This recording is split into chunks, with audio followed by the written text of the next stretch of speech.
guys, so what we're going to do right now, any questions you have for any one of these lovely lady and gentlemen right here, raise your hand. Brian's going to run around, and I'm going to put this mic to whoever the question is for. What do we got? Anybody? Anyone questions? Any Raise questions? your hands. Raise your hand. Up. Here we go. Anthony. Or should we say Mark? Anthony. Yo, Ant, what we doing, Ant? All right, I guess this is more directed for Lauren and Bill. Lauren and Bill, okay. A little higher. All right. Since sadly we'll never get to ever meet him, and he's obviously one of the most famous characters and deaths in the series, because I've been getting, notices all day. What was it like working with Tom McBride? What was it like with him? Because I'd love to meet him, but, Tom McBride. So what was it like working with him? I mean, I'm going to ask Bill first. Lauren or Bill? No, actually, he was fantastic. And we were all very lucky that we did get along and we enjoyed ourselves, when we did the filming. But Tom, he was such a gentleman. He was just tremendous. And you don't really see it so much in the film, but he had a great sense of humor. And so that made it even more fun, because he was this, kind of deadpan character. And you knew that his mind was going a mile a minute. And just as soon as we, quit the take, he would be all over you. So he was fun. We had a great time with him. And we were lucky because we kind of had a great time with everybody. Yeah, very lucky. Yeah, Tom and I actually knew each other from the TV commercial circuit because both of us did a lot of TV commercials. So they used to pair us up all the time as boyfriend and girlfriend, for like soda commercials and things like that. Funny enough, Warrington Gillette razors and stuff like that. So then we saw each other when we arrived at location for filming. It was like seeing an old friend. So the relationship between us came through with the characters because we just knew each other so well. And I had the biggest crush on him. And he used to say, Lauren, I said, I know, but a girl can try. and you advocated for him to be your husband or boyfriend in Loving. Loving, right? yeah. He auditioned for, I was on a soap opera for many years called Loving on ABC. And he auditioned and got screen tested to play opposite me. He was replacing one of the characters to play opposite me. And I went in and I said, look, this is just epic. We are a couple in a horror movie and now he's here and we have great chemistry. And they said, yeah, but Lauren, and this is what they used to say to me as a woman all the time, we really want a blonde. Yeah. So I was like, oh. But he is missed. He's definitely wise guy. There's a wise guy in the house. But he was a great guy. Thank you for asking about him. I'm a blonde. But you didn't audition. No. All right, what do we got? Anyone else have questions? I have one if no one wants to ask a question. What do you got, Brian? All right, this is for Harry. Harry? So I got a question for you. So as a composer, how do you come up with the music? Does the the director send you the cut of the movie and you watch it? And then in your head, is that how it comes? Because I like to ask artists, like writers, composers, because it's got to be a tough thing to do. You compose, over 100 movies? 150. About 150. I'm getting close to 200. But I had already worked with Sean on 2 other movies. So Sean just pretty much says, you do it, then I'll let you know, but pretty much lets me do whatever I think. Typically, horror films, I don't like to know anything about the film when I first see it. I don't want to see dailies. I don't want to read a script because I want to see it like the way you're going to see it for the first time, completely, fresh, virgin eyes, because it's important to see how the drama, if you want to call it drama, like the kills, how the scares are going to work. If they're really working, I want to see them, so I want to know what's the best way to make that work the best. If I already know there's a guy over here that's got a knife and he's going to jump out of a door and do that, if I already know it, I can't I can't get the feeling of holy smoke, So I don't like to do that, but yes, I just make it up out of my head.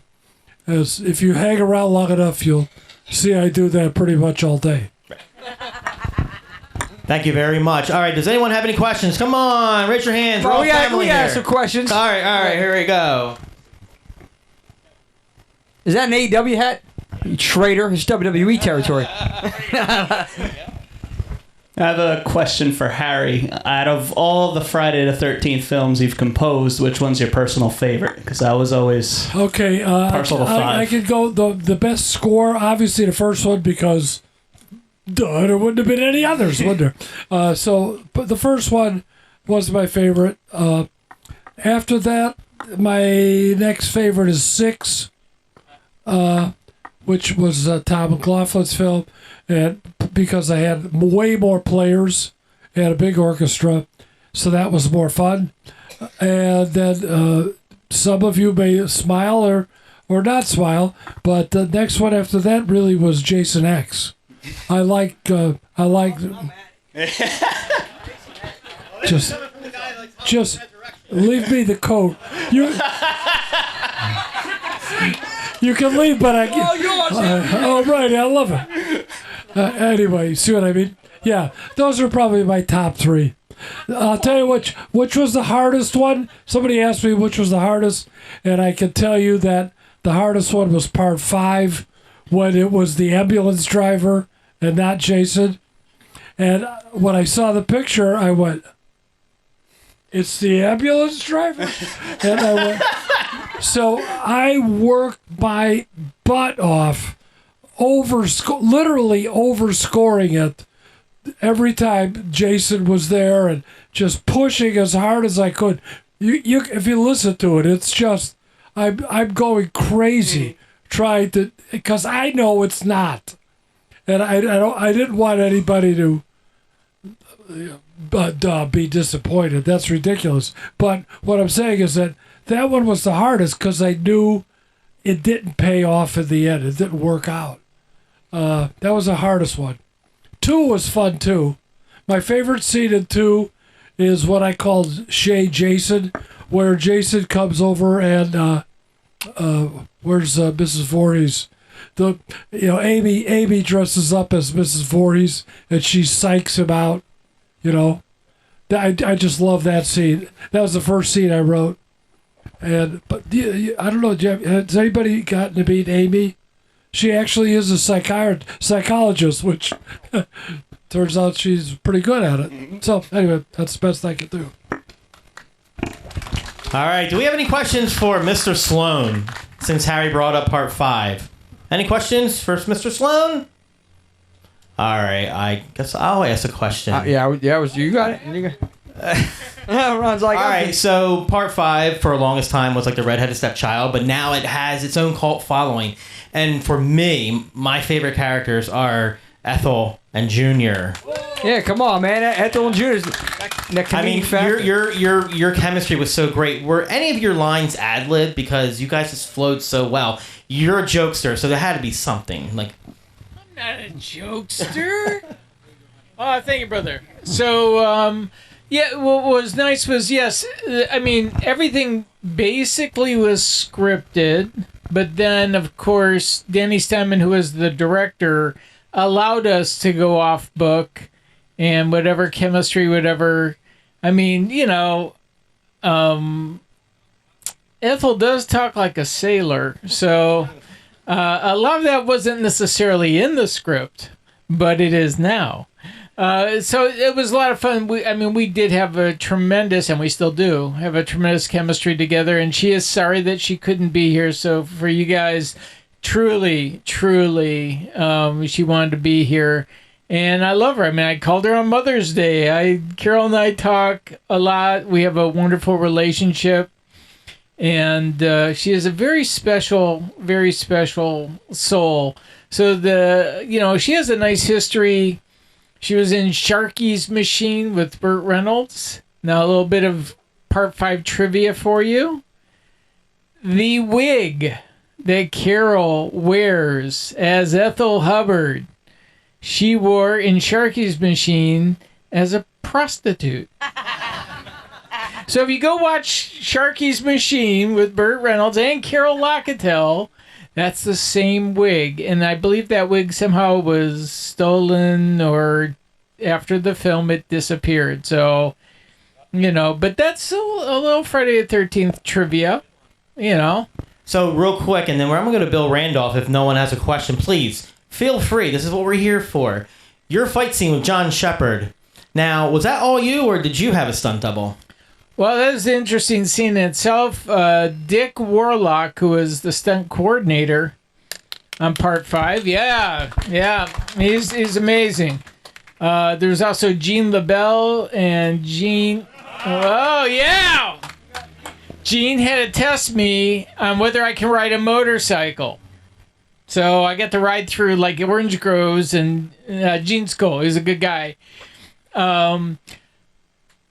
The stunt double, Dick Warlock was John Shepard's stunt double. So he taught us how to stage fight, except he taught John wrong. Dick actually knocked me out in rehearsal.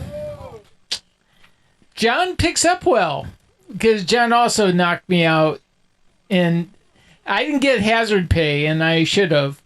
No, truly. And then I did have a stunt double on the motorcycle when I'm riding up on the porch and screaming. Everything was me except for that porch. So they didn't want me to definitely hurt myself, which I would have. And no, I mean, thank God for stuntmen. Thank God for stuntmen. But still, yeah. But the fight scene, yeah, it was a little painful, and John's not really good at pulling his punches when he kicks you in the groin either.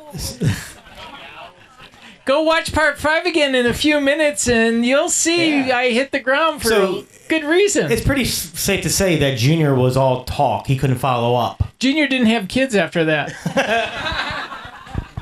All right, come on. Does anyone have any questions for the wonderful... Oh, here we go.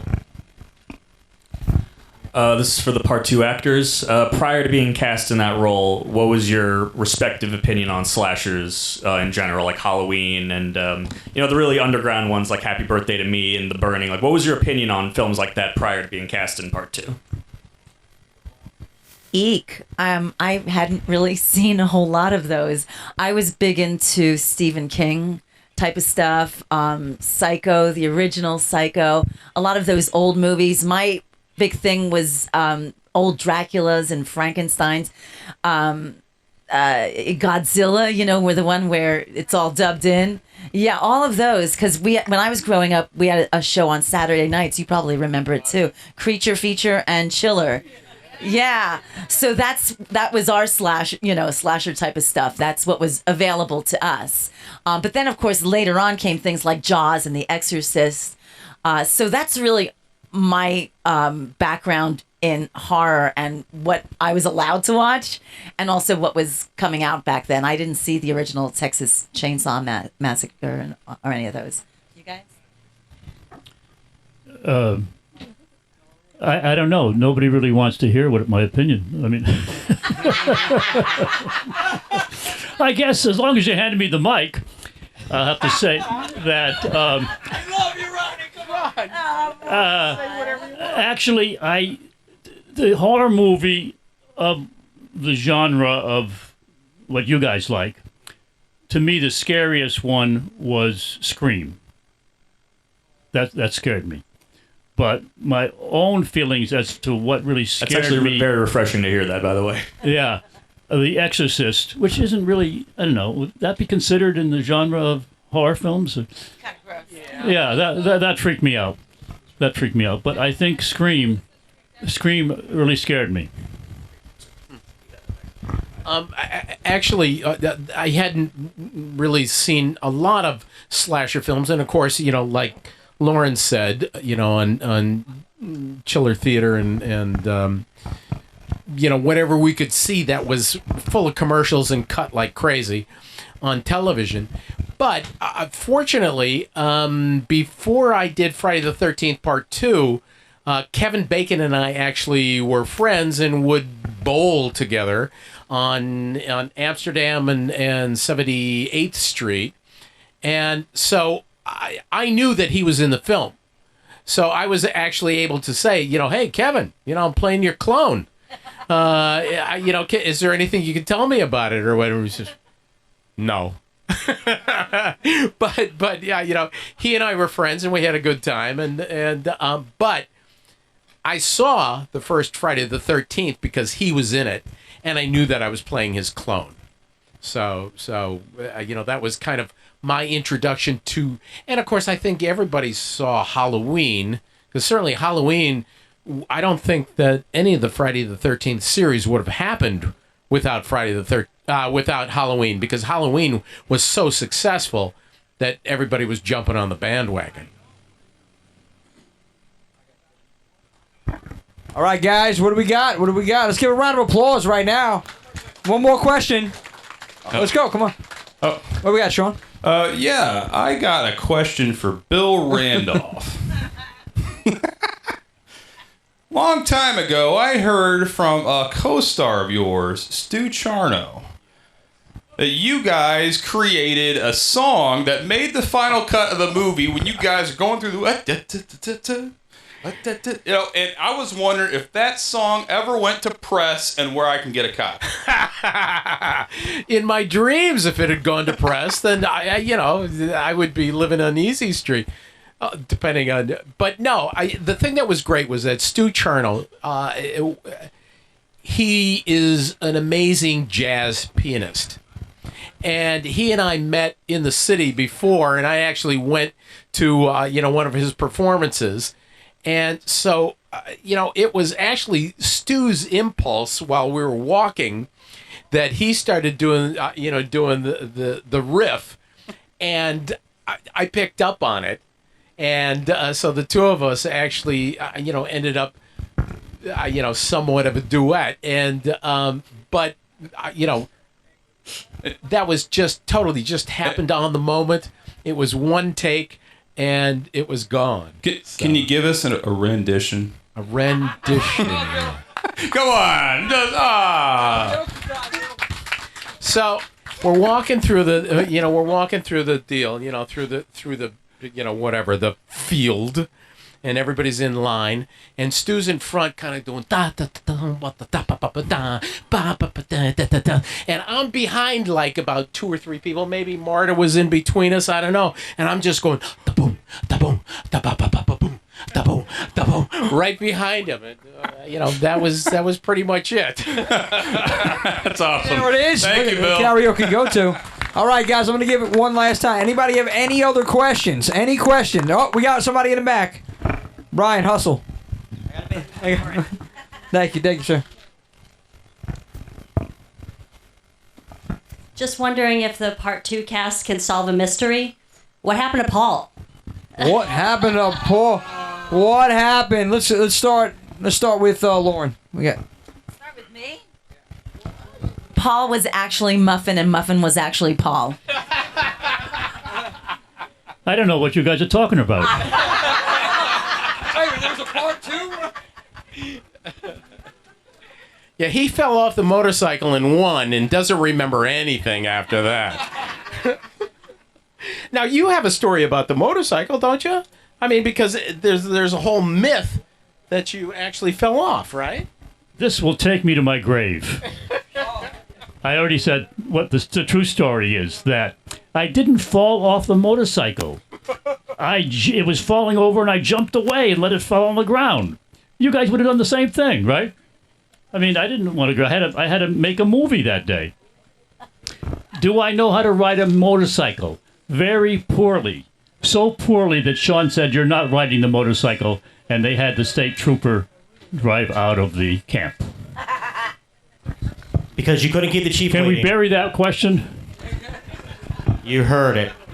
Until the next time I bug you with it, All right, maybe 1, 2, 1. Question? Anywhere? Oh, okay.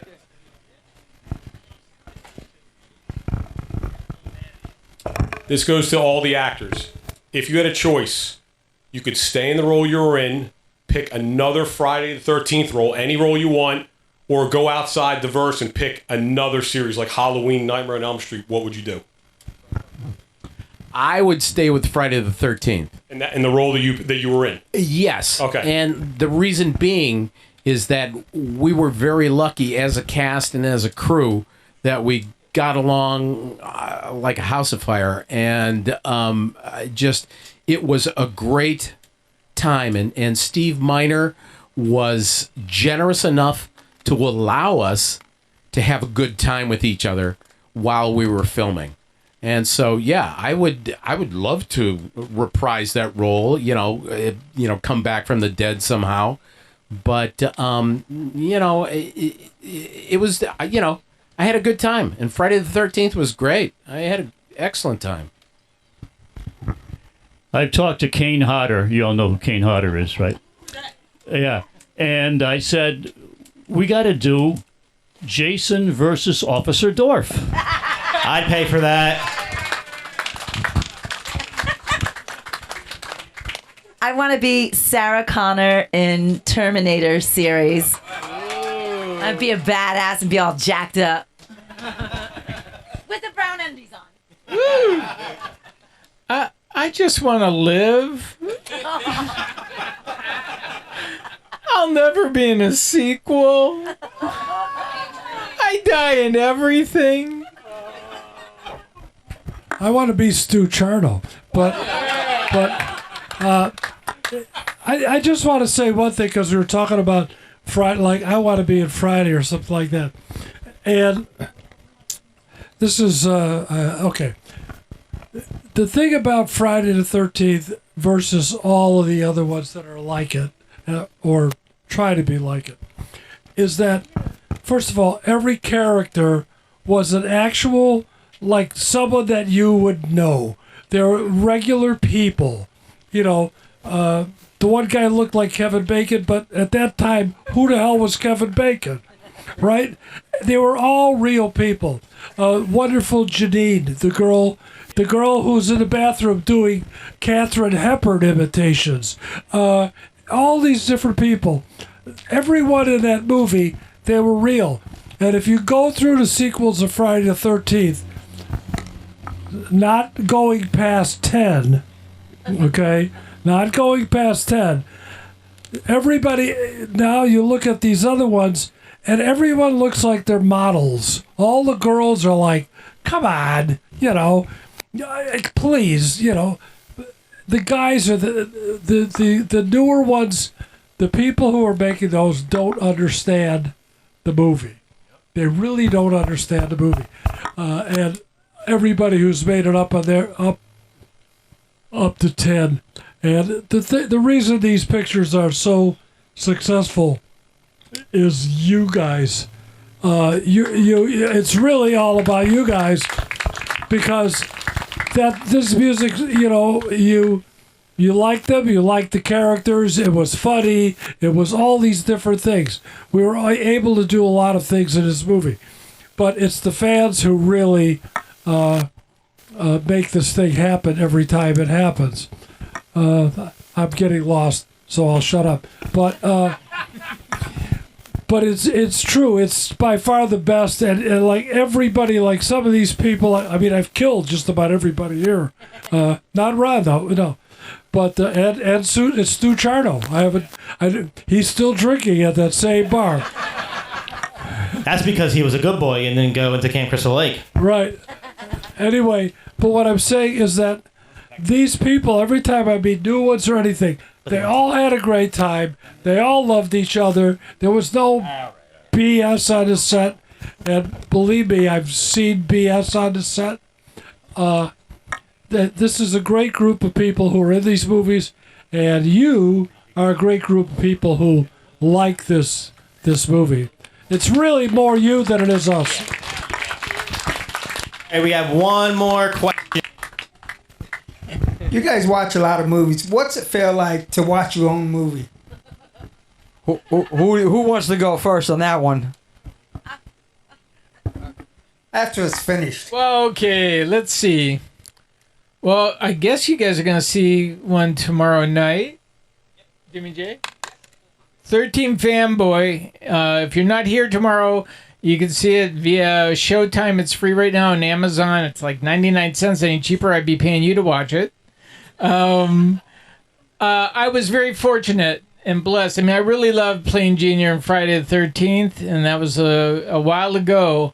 But I was very lucky to have a starring role with Dee Wallace, the mom from E.T., guys. Oh my God, this woman is golden. She, as an actor, it's a dream to work with someone who can give you so much it brings out the best in you. So, you know, for me, right now, that's been the pinnacle. With the fun part from Friday 13th Part 5 is my relationship, of course, with Carol that will go on for a lifetime. And with Dee, there's a connection there, too. So, you know, these are relationships. These are friends. These are moments of time that have been captured by you guys. Because without you, it's just another job. But you guys brought it back to life. You guys keep Friday the 13th and all of this genre alive. And, you know, to pass it down from generation to generation, that's wild stuff, you know? I mean, to have a little kid come up to me and talk about Friday the 13th Part 5, and then the parents saying, well, I watched you when I was a little kid. And it's like, wow, this is pretty cool. So I thank you all for what you've given me and keep giving me, because it's just a blast. And I sincerely enjoy you. When you come up, man, this is real. This isn't make-believe. This is that moment in time that you go, wow, I've created a memory. So thank you for the memories. Oh, that's Bob Hope. Never mind. That's right. Yeah, where's Big Crosby? That was great. That was great. Yeah. It's true. I mean, we do. We all feel that no matter where we go. I mean, this is a special event, and I appreciate you guys for putting this together, because to have an intimate chat with everybody here and have that relationship with you guys, this is different from the big conventions, right? It's very different. We get to spend a lot more time together. We get to eat together. We laugh together. We goof off together. We have, you know, photo ops together. And then the vendors are having a great time. So this has really been very special. So thank you for putting this together and for having us here. And going back to the question real quick, it is really weird to see yourself on the big screen and then even on the small screen. You know, everything is just bigger. Your panties are bigger. You know, it's just everything is bigger. You know, you realize, wow, this chick really doesn't know how to smoke a toke, you know? So it's just, sometimes it's mortifying to see yourself up on the big screen. But I will say, to watch your character get killed, it's like, I don't see it as me. I see it as her. I go, oh my God, poor Vicky. You know, it's like an out-of-body experience. I'm not seeing Lauren. I'm seeing poor Vicky, you know? And that's what that's like. Yeah, it's weird. It's really weird. To answer your question, I remember the first screening. I was like horrified. You know, the helmet was too big. And I says, oh my God, it's embarrassing. This guy's such a jerk. But let me tell you something. So the first screening, it was the actors and the directors and the crew and all the people who had something to do with the movie. In my part, there wasn't one laugh. Whoa. I said, I failed. A couple of months later, it played 42nd Street at a double feature. And my wife at the time and I and another couple went, and they were laughing. It was you guys. So thank you.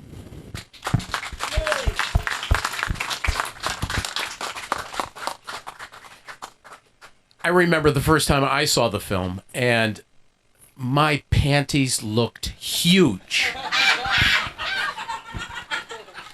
I was so embarrassed. I turned to my agent and I said, I'm never going to work again. I said, those panties are gigantic. You know.